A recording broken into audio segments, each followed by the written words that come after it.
can smell like space with both feet planted on the earth. Be careful what you wish for. Smells so like space, astronauts won't be surprised by the odor. I am obsessed with this. It's exactly what I needed today. I don't know exactly what I'm going to title this yet, but whatever it is, I'm probably even like underselling it because it's great. It's great. Did we find, I'm not going to say we found the worst perfume because I don't know if that's specific enough for this scenario. All right, so this perfume is the love child of a Kickstarter. Kickstarter, I'm sure you guys all know what that is, but basically people contribute if they want to see something created, invented, launched into the world. So it's a passion project, and I can definitely see where this one was coming from. And then the result of it has been sent out. I think the original investors received what they were asking for. They got what they were asking for, and it's a beautiful mess. The perfume, if you've heard of it, is Eau de Space. And looking at the Kickstarter, looking over what was promised here, the question was, what does outer space feel like? What about the moon? And then it's designed for NASA, the authentic smell of space. So they had astronauts, weigh in on what does space smell like? And people must have been fascinated by this idea, wondering what space smelled like, being able to understand it even without being able to be in that small group of humans to have ever gone into space. You're a part of it now. You know what it smells like. Smell is the greatest sense tied to memory and experience. So feel like you're there. Yeah, I mean, I can't really speak to the exact missteps here. I would love to hear an actual astronaut weigh in on the fragrance, but just a little more table setting here for the fun and hilarity. So it's been distributed, as I mentioned. They raised a lot of money, a decent amount of money. I've seen some pretty failed Kickstarters here, but they had a original goal of $1,900, and they have $614,000 committed to this project from about 13,000 backers. A lot of people were all in on this concept. Could not wait. What does space smell like? Okay, now we have it.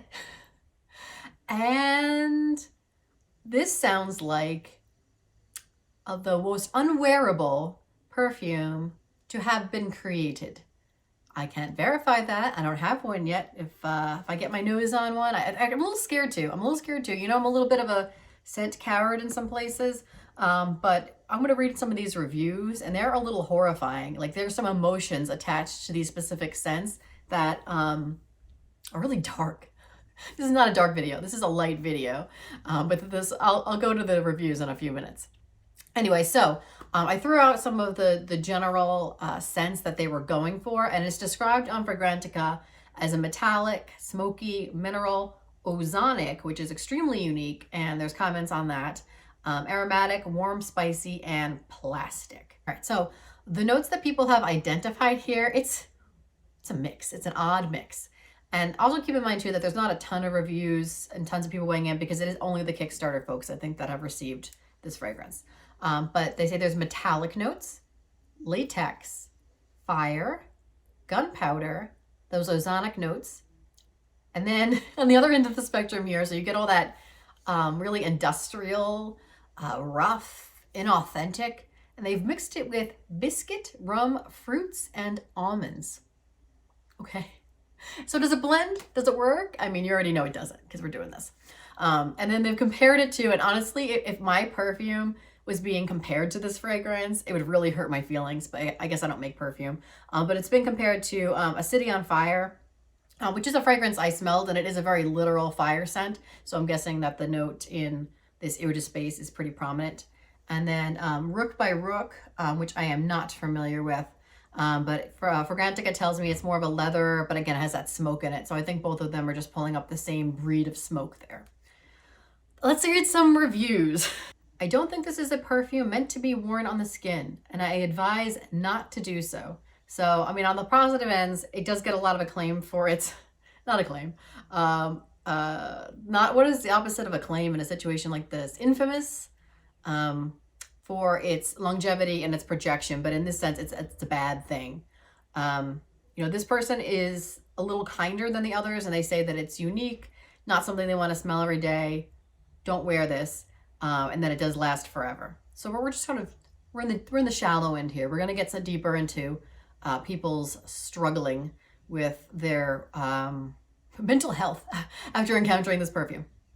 Okay, this person says that you should never wear this fragrance outside your home. If you do, that you will make people within 5 meters of you screw up their faces in disgust with the bizarre scent they're being subjected to. And then they called it an unholy experiment.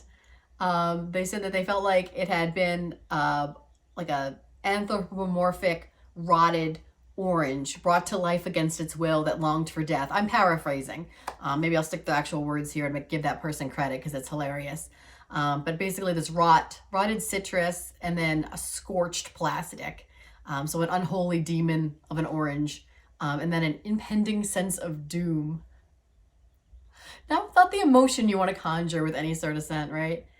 The next review, traumatized by psychological damage that it burns the skin, the nostrils, the mind, and one's eternal soul. Wow.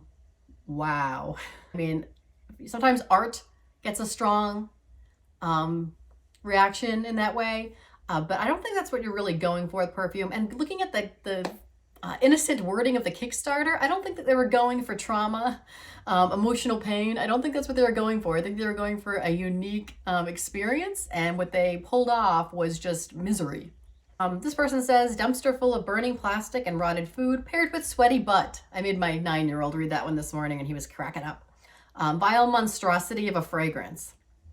Wow. They also talk specifically about the emotions that were conjured. If you received it as a gift, which you have to write that person off your Christmas list, right? If they give you this as a gift. Unhuman scent, I could imagine.